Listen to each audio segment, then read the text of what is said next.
Hello everyone, welcome to my channel and welcome to your new video. ఈరోజు మేము లేపాక్షి టెంపుల్కి వెళ్తున్నాం. విజయనగర సామ్రాజ్య కాలం నాటి రాయలవారి కళా నైపుణ్యానికి ప్రతీకగా నిలిచినటువంటి ఎన్నో దేవాలయాల్లో లేపాక్షి టెంపుల్ ఒకటి. సో మీరు ఎక్కడ స్కిప్ చేయకుండా కంటిన్యూగా చూసినట్టయితే మాతో పాటు లేపాక్షి టెంపుల్ యొక్క విశిష్టతని, లేపాక్షి యొక్క దేవాలయాన్ని మీరు కూడా చూడొచ్చు. అతి సుందరమైన లేపాక్షి టెంపుల్ని చూడడానికి మేమైతే లేపాక్షి పట్టణానికి చేరుకున్నాం. టెంపుల్ ఎంట్రన్స్ ఇదే. టెంపుల్ ఎంట్రన్స్లో మనకి గుడి కట్టించినటువంటి విరూపన్న విగ్రహం అయితే ఇక్కడ పెట్టారు. లేపాక్షి ఆంధ్రప్రదేశ్లోని ఒకప్పటి అనంతపురం జిల్లా, ఇప్పటి శ్రీ సత్యసాయి జిల్లాలో ఉన్నటువంటి ఒక ప్రధాన శైవక్షేత్రం ఇది, పర్యాటక కేంద్రం కూడా. ఇక్కడ వీరభద్రస్వామి అండ్ లేపాక్షి నంది విశేషంగా ఆకట్టుకుంటాయి. అంటే ఈ రెండు temples, Veerabhadraswamy temple and Nandi ఇక్కడ నుంచి ఒక 500 మీటర్స్ ఫ్రంట్కి వెళ్ళాలి. మళ్ళీ ఎంట్రన్స్లో ఆలయం గురించి ఒక శాసనం అయితే మీరు చూడొచ్చు.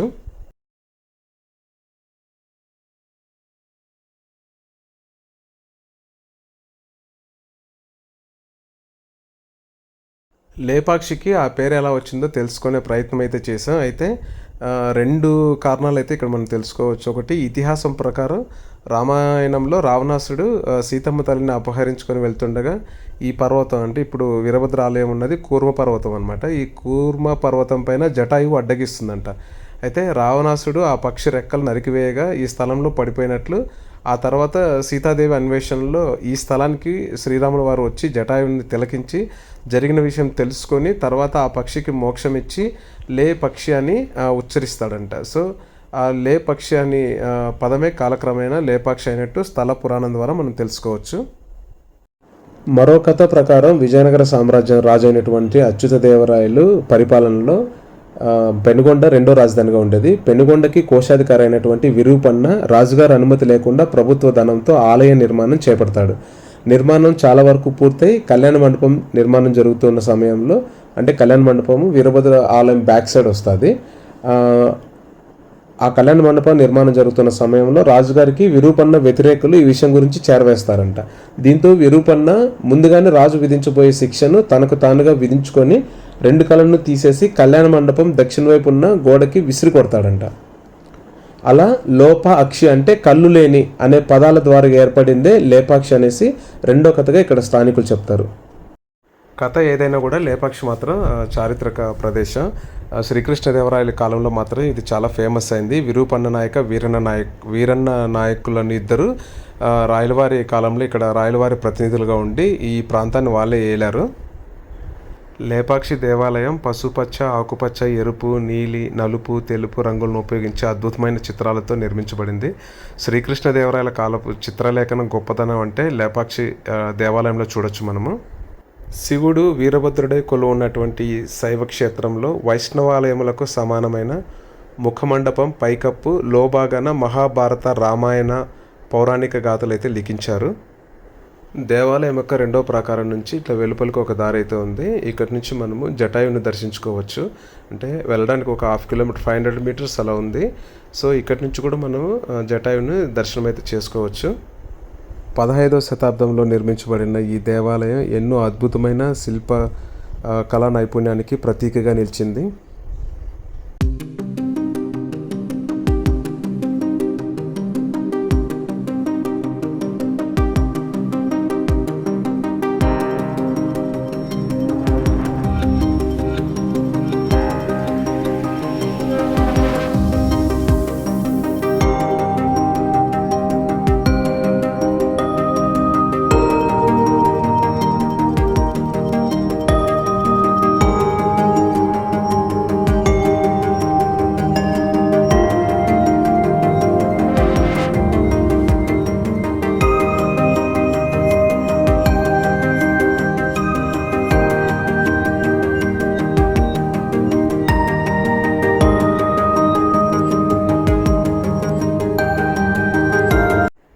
నిర్మాణం మధ్యలో ఆగిపోయిన కళ్యాణ మండపం ఇదే. మీరు లెఫ్ట్లో చూస్తున్నారు కదా, ఈ కళ్యాణ మండపం అదే. రాతి మీదే చెక్కబడిన ఏకశిల వినాయకుడి విగ్రహం చూడండి, చాలా అద్భుతంగా ఉంది.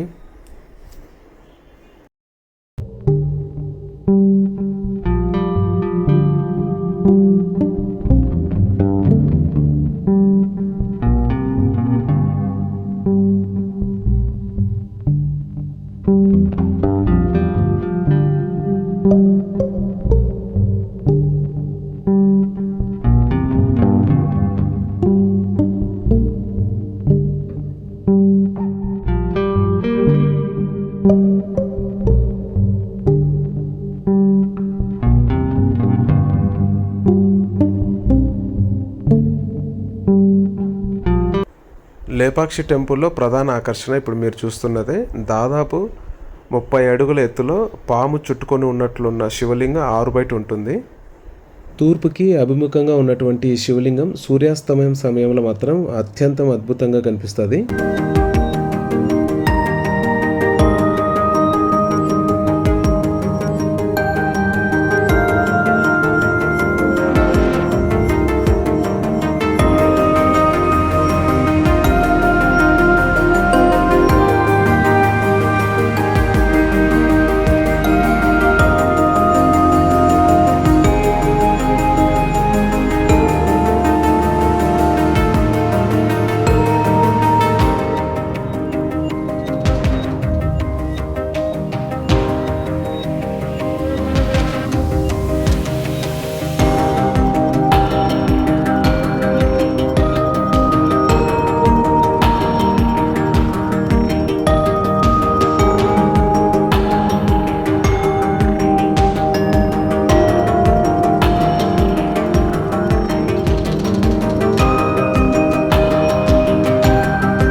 నిర్మాణంలో ఆగిపోయిన కళ్యాణ మండపం ఇదే. సూర్యాస్తమయం సమయంలో చాలా అద్భుతంగా ఉంది ఈ దేవాలయం. చక్కటి శిల్పా చాతుర్యంతో కూడిన స్తంభాలు, మండపాలు, అనేక శివలింగాలతో కూడిన ఈ గుడిలో ఇప్పటికీ నిత్యం పూజలు జరుగుతూనే ఉన్నాయి. శత్రు దుర్భేద్యమైన 7 ప్రాకారాలతో ఆలయాన్ని నిర్మిస్తే ఇప్పుడు 4 ప్రాకారాలు కాలగర్భంలో కలిసిపోయి కేవలం 3 మాత్రమే మిగిలి ఉన్నాయి.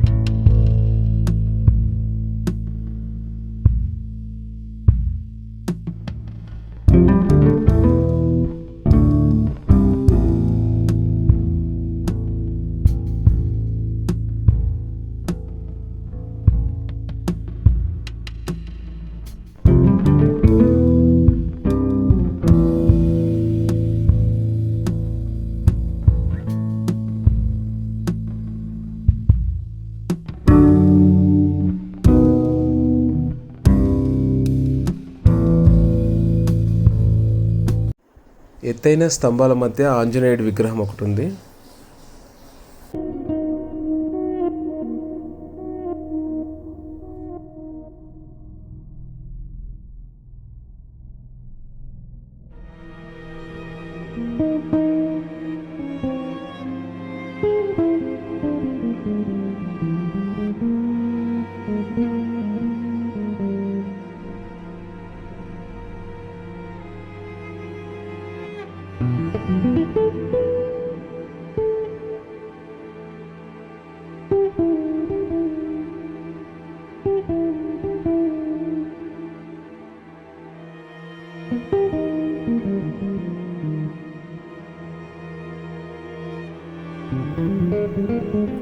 ఇప్పుడు మీరు చూస్తున్నవి సీతమ్మ వారి పాదాలు అని చెప్పేసి ఇక్కడ భక్తుల నమ్మకం.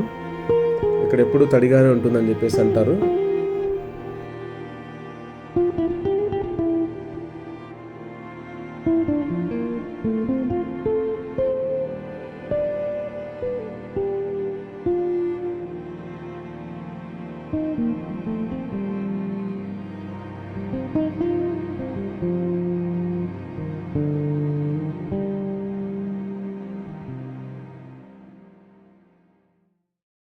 సో మేమైతే ఫస్ట్ దర్శనానికి, వీరభద్రుడి దర్శనానికి వెళ్ళకోకుండా గుడి చుట్టూ ఉన్నటువంటి అత్యద్భుతమైన శిలా సంపదని చూసుకుంటూ వస్తున్నాం. సో ఇక్కడ గుడి పక్కకైతే వచ్చాం.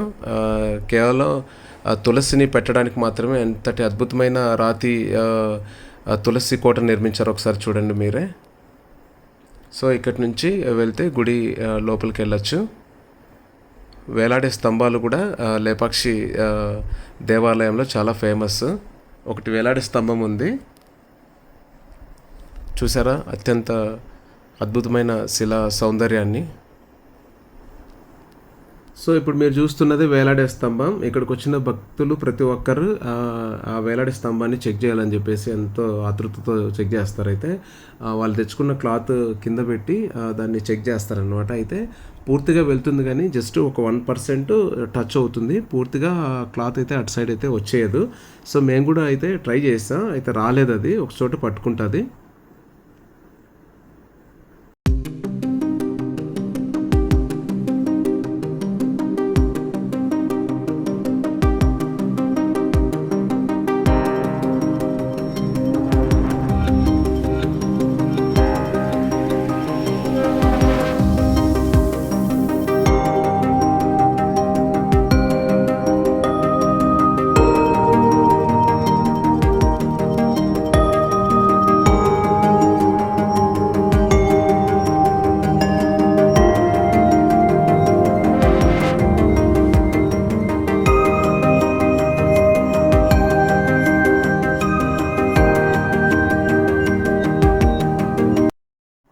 టెంపుల్ లోపలికి అయితే వచ్చాం. టెంపుల్ లోపలికి మొబైల్ అలో లేదు. మొబైల్ తీసుకెళ్ళొచ్చు కానీ ఫొటోస్ వీడియోస్ అయితే రెస్ట్రిక్షన్ అనమాట. అయినా నేను కొన్ని ప్రదేశాలను అయితే లోపల నుంచి తీశాను వీడియోలు మీకోసం. అమ్మవారి విగ్రహం ఇక్కడ గుడికి చాలా ప్రత్యేకతలు అయితే ఉన్నాయి. ఇక్కడ మూల విరాటు వీరభద్రస్వామి, గుడి లోపల ఒక స్తంభానికి దుర్గాదేవి విగ్రహం ఉంటుంది. విగ్రహము ఎదురుగా ఒక అద్దం అయితే పెట్టుంటారు. అద్దంలో నుంచి మనం అమ్మవారిని దర్శించుకోవచ్చు. మామూలుగా దేవుడు మనకి గుడి బయట నుంచే కనిపిస్తాడు. అయితే వీరభద్రస్వామి ఉగ్రుడు కాబట్టి అతని చూపులు నేరుగా ఊరి మీద పడకూడదని చెప్పేసి గుడి ద్వారం కొంచెం పక్కకైతే ఉంటుంది. సో ఫైనలీ మేమైతే వీరభద్రుడిని దుర్గాదేవిని అయితే దర్శించుకొనేసి బయటకు అయితే వచ్చేసాం. విజయనగర సామ్రాజ్యం రాయలవారి కాలం నాటి కళా నైపుణ్యానికి ప్రతీకగా నిలిచినటువంటి లేపాక్షి టెంపుల్ యొక్క అద్భుతమైన కళా సంపదను చూడడానికి మనకైతే నిజంగా 2 కళ్ళు చాలవు.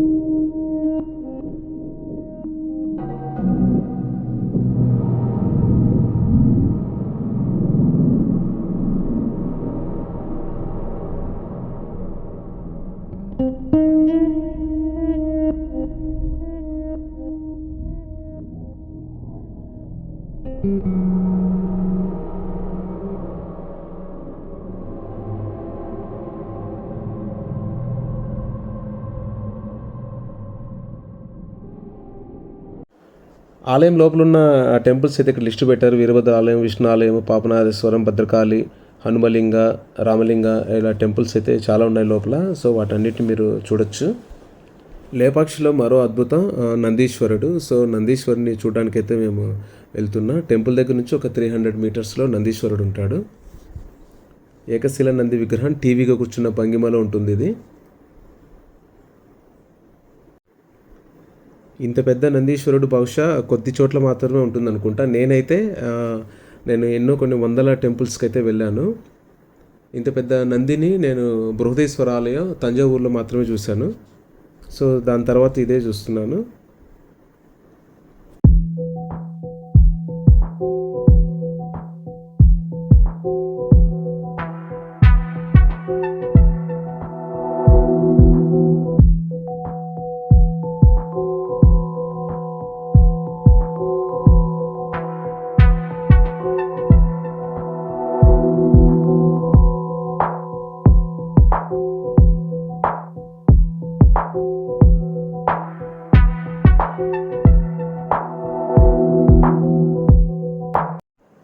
సో ఫైనల్లీ మీకు లేపాక్షి టెంపుల్ అయితే నచ్చింది అనేసి అనుకుంటున్నా. మాకైతే విపరీతంగా నచ్చింది. లేపాక్షి టెంపుల్ హిందూపూర్కి జస్ట్ ఒక 15 కిలోమీటర్స్ దూరంలో ఉంటుంది. అలాగే బెంగళూరుకి 120 కిలోమీటర్స్ ఉంటుంది. బెంగళూరు హైదరాబాద్ హైవే నుంచి జస్ట్ ఒక 10-15 కిలోమీటర్స్ దూరంలో మాత్రమే ఉంటుంది. సో మీకు ఈ వీడియో నచ్చినట్టయితే ఖచ్చితంగా లైక్ చేయండి. ఫస్ట్ టైం చూస్తున్న వాళ్ళైతే సబ్స్క్రైబ్ చేసుకోండి. మరిన్ని మంచి వీడియోలతో మళ్ళీ నెక్స్ట్ కలుస్తాను. Thank you all.